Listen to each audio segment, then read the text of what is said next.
The proper foundation of society.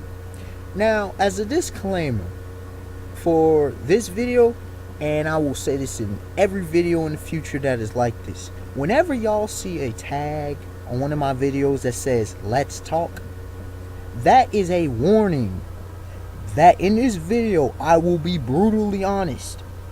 I will not be disrespectful, but I will be brutally honest. Straight up factual, straight up truth. That's it. Doing it for the people. Now, this discussion I've had on numerous occasions with numerous types of people. And after I break it down, people understand where I'm coming from. Okay? People today, people have long been, but especially today, people have been wondering what's wrong with society. Okay? People are wondering why societies are in such a mess. I mean, there are so many causes that I'm not even going to get into it. But I will funnel all those causes down to the reasons of why society's in a mess. You see, most societies, if not every single society. Now, some societies start off well. But almost every single society, especially in the modern era, has started off with poor foundations. They may have sounded good. They may have originally had good ideas and good principles. But they did not have a solid foundation. Here is, it's almost, for example, comparatively, an analogy. If you know anything about building, now I'm not a builder myself, but basics. A house, okay? What does a house need? It needs a strong foundation.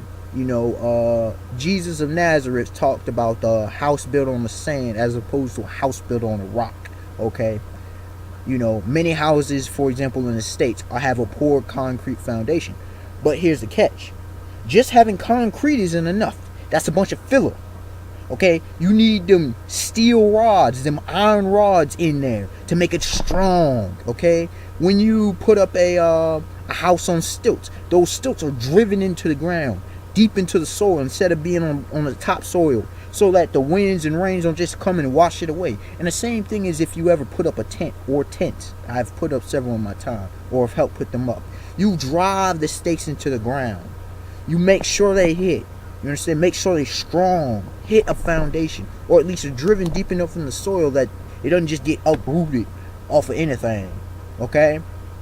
In the same sense, and even more importantly, society, because the question is of what is society. That's a hard thing to define, but I'll be brief with that because since I'm dealing with the proper foundations of society. A society is founded upon, what is it? It's pretty much a combination of multiple independent yet coexisting cultures with the same same identity. They've all come together in one facet or another. That's a basic, it's about a basic definition of society you're going to get without, being too analytical and too critical of it. Now, number one, the most base part of the foundation of a society is truth. And truth is based upon universals and absolutes. Now, there are some people, first of all, truth is objective, okay? Truth is objective. Truth is truth. There are some people who say absolutes do not exist, therefore, that's total nonsense. Total ridiculous nonsense. It's BS, y'all. It's BS. There have to be absolutes and universals, especially absolutes. There have to be. Because unless you have absolutes, you cannot have science, which is derived from mathematics, which actually is derived from philosophy, but that's beside the point on this one. Mathematics. Mathematics are dependent upon constants. Okay? Anyone who understands science, you can't have science if things change too much. You have to have tried and tried again, experiments, surveys, all that there. You understand? Or else it's just a hypothesis. Now, truths, they are what they are. For example, 1 plus 1 in our universe will always equal 2. It don't matter how you write it, 1 plus 1, don't matter what language you're in, 1 plus 1 equals 2. Uno y uno equals dos. A triangle, a three-sided figure with straight lines that are all connected at 3 different points is a triangle. It doesn't matter how you put it. It is a triangle. You understand? getting outside of that, humans are made of two sexes. Now, there may be some strange combination of both, but humans, there are just male and female. We are a bisexual species. Not meaning relationship, but just bisexual, meaning there's two sexes. Okay, that's just truth. That's fact. You can't get around that. And so on and so forth. Now, what derives from truth is freedom. Now, there's whole philosophies on what freedom, all it is. But again, I'm trying to make it simple for the people. Okay. What is truth? I mean, not what is truth, what is freedom? Freedom is pretty much you can do anything you want to, anything you desire, anything you have the capability of. That is freedom. You can't get a much simpler definition of freedom than that. Even in comparing it to what Janis Joplin said in the song Me and Bobby McGee. I love this quote. Freedom's just another word for nothing left to lose. It's nothing, it ain't nothing if it ain't free. Freedom's just another word for nothing left to lose. It ain't nothing if it ain't free. Along those lines, okay? So pretty much freedom is your basic, basic opportunity, just you do what you do. That's freedom. Now, here's the thing with freedom. Unrestrained freedom, I've said this before on several occasions. Unrestrained freedom leads to abuse, and abuse always leads to devastation. Whether that devastation be personal or whether that be, where people who you immediately affect, or even globally. Okay, abuse always leads to devastation. It doesn't matter what kind of abuse it is. Abuse always leads to devastation. It's truth. You can't deny that.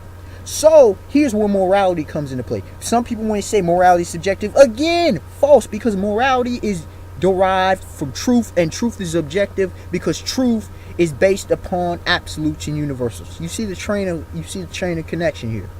Morality is objective. Now, many people debate the philosophy of morality and blah blah blah. We'll not get into that, all the ifs, ands, and buts about it. If you want to, you can do that on your own time. There's plenty of great articles, plenty of great thoughts and philosophies and yada yada. But here's why I break down morality. Again, clarifying it, simplifying it, breaking down pure analysis of the situation. Morality is protection of the natural rights of mankind, as well as, and I added this part a little bit later after really analyzing the situation. I'll give an example of why this part is necessary. Morality is the natural rights of mankind, as well as following the natural order of things. Now that's important. Why is the natural rights of mankind should be self-explanatory? If not, I can get into that in a later time. I must move on at this current moment. The natural order of things. Why is homosexuality often viewed as immoral? Not just because it is, but because, look at it. And I will get into homosexuality more in the subsequent video, the next video that I will do about Let's Talk. But as a brief thing in this one, homosexuality presents biological, psychological, historical, philosophical, and sociological problems in a society. It does. There has been no society throughout history as a whole that has accepted homosexuality, bisexuality, transsexuality, etc. as okay lifestyles. There just hasn't been. Number one, for survival reasons, that's biological. Number two, and then we go on going on. Like I said, I don't want to extend this. That's just an example of natural order. Okay, moving on. Now, the offspring of freedom and morality is justice. Justice. And to some degree, ethics. Now, I've said this before, and again on numerous occasions. People think, the old school thought is ethics and morality are one and the same, which they are not. They're two different words and actually are two differences. I will deal with ethics before I deal with justice. Ethics is pretty much being publicly okay. Morality is a private thing. It's an individual thing. Okay. For example, in Hitler's Germany, and here's where here's where the difference comes in. Hitler's Nazi Germany, it was ethically righteous to turn in the Jews, blacks, different one, but Jews, for example, to be against blacks. But it was always morally wrong to segregate and persecute the Jews. The same thing against slavery. You understand? Especially here in the States, the whole segregation. There was a moral obligation to let these people be free and equal, which they already were, because that's the natural rights of mankind. Now on to justice, which to me, justice is arguably, along with truth, the most important thing if we're talking society. If you're going to have any society, justice. The execution of justice. Not only execution, but the basis of justice. Again, this is a chain. You start with the absolutes, the universals. Then you go through the truth. Then you go through freedom, morality. Then you go now to justice. Ethics is over here. Justice is a direct. Ethics kind of has its own little thing. But justice is its direct thing. Okay? Direct descendant, I should say. Justice. What is justice?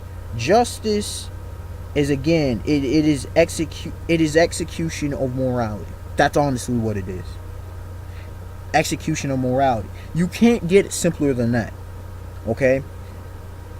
Justice respects equality. It respects freedom. It respects truth. It respects, we know what justice is. Look, here's the thing, man. Here's the thing, y'all. Even a child understands justice. A child knows when his or her rights have been violated. If you've harmed them, if you've taken away a toy, a toy with no unexplained reason, that's unjust. Okay? Theft is unjustified. Usually. And then I have a thing with justice equals vengeance. Now, there's a difference between vengeance and revenge. Revenge is like this personal, and vendettas kind of can go either way, just depends.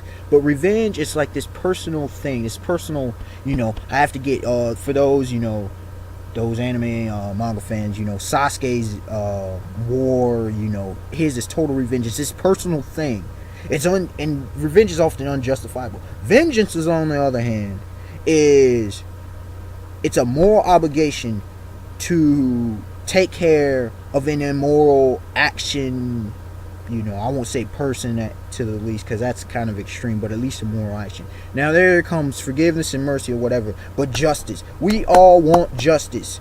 It doesn't matter if you're the sickest person upon earth, the most depraved. We all have a sense of justice. Now here's the thing about that, man. Here's the thing. And this is kind of a tangent, but it's connected. Some people say certain individuals don't have a conscience. I do not agree with that. That is just totally non-fact. There is no evidence to support that. Here's the thing. Everyone is born with a conscience. Everyone is born with a sense of morality. You understand? Now people say, oh, why is a certain book... I'm not even going to deal with that foolish argument. That's another time and another place why certain sets of morality is actually correct, actually righteous, and others are not. But look, everybody's born with a sense of morality, a conscience. It tells us, you can't do this. Some things we have to get explained, okay? Because we do have a sin nature, and we want to do what we want to do. Okay? We want to get. We be greedy. We be arrogant. We be a lot of things. We don't be self-controlled. We can fall into the dark side of hate. Because there's a positive side of hate, but there's also a dark side of hate. And that's what usually people refer to, the dark side of hate. You fall into jealousy and other things. Covetousness, all that there. Lust, gluttony, sloth, laziness, But here's the thing about it, man. Everybody, individuals make choices in their lives. Okay? There's a thing called personal responsibility, which some of us still accept. When you choose not to follow a moral path, when you choose not to act morally, that's choices you made. Eventually, you will grow cold and void. People will no longer pay attention to their conscience. So it's pretty much as if the conscience does no longer exist. It's still there because people can change. It's called redemption. Some people never change. Okay? Some people won't change. It's what they've chosen. It's the life path they've chosen. But that's where forgiveness and redeemability comes in. See, it's always in the realm of justice. People can't change. So thus they must have a conscience to be able to change. Because if they didn't have a conscience in the first place, they could never change. You know what I'm saying? Sorry if I spit too fast for y'all to understand, but it's very simple. Now, moving on. And like I said, the direct path was, you had the absolutes and universals, then the truth, then the, freedom, morality, and then justice. Like I said, there's the other child, the other offspring, ethics. Out of ethics comes, your society, becomes your communities, things with family, those things. And if a society so desires government, because trust me, government is not totally essential, and laws, which are again not totally essential, but this is what usually comes out of ethics. Comes to some degree community and family, even though those kind of there's they can fit along different paths of different layers of the foundation, but really societies, governments, and laws, okay, out of ethics. And I mean, that's pretty much simple, yo. If you set the foundation beginning with truth, which again, as I said several times in this video, is based upon absolutes and universals. There are absolute laws and universal laws in the universe. The laws of physics, the laws of mathematics, different laws. That's just what they are. You understand? Both natural, and then there's spiritual, there's psycho. There's certain laws, and then upon those absolutes and universals is truth. Like I said, derived from that comes the principles of freedom and morality, and as an offspring comes, first of all, most importantly, justice, and in an offshoot, a cousin of justice to a degree, is ethics. And out of ethics comes, the descendants are society, government, and laws, and to some degree communities and families. Now, I hope I was able to explain and break this thing down. I'm sorry if it was a little long for your taste, but look, sometimes you have to expand and expound upon points, and don't try to overly simplify things, because this stuff is important, man. This stuff is really important, y'all. And I hope y'all learned something. Like, comment, subscribe. Tell me y'all thoughts in the video. I'm telling y'all many more is to come. And alright, have a beautiful day, y'all. Peace.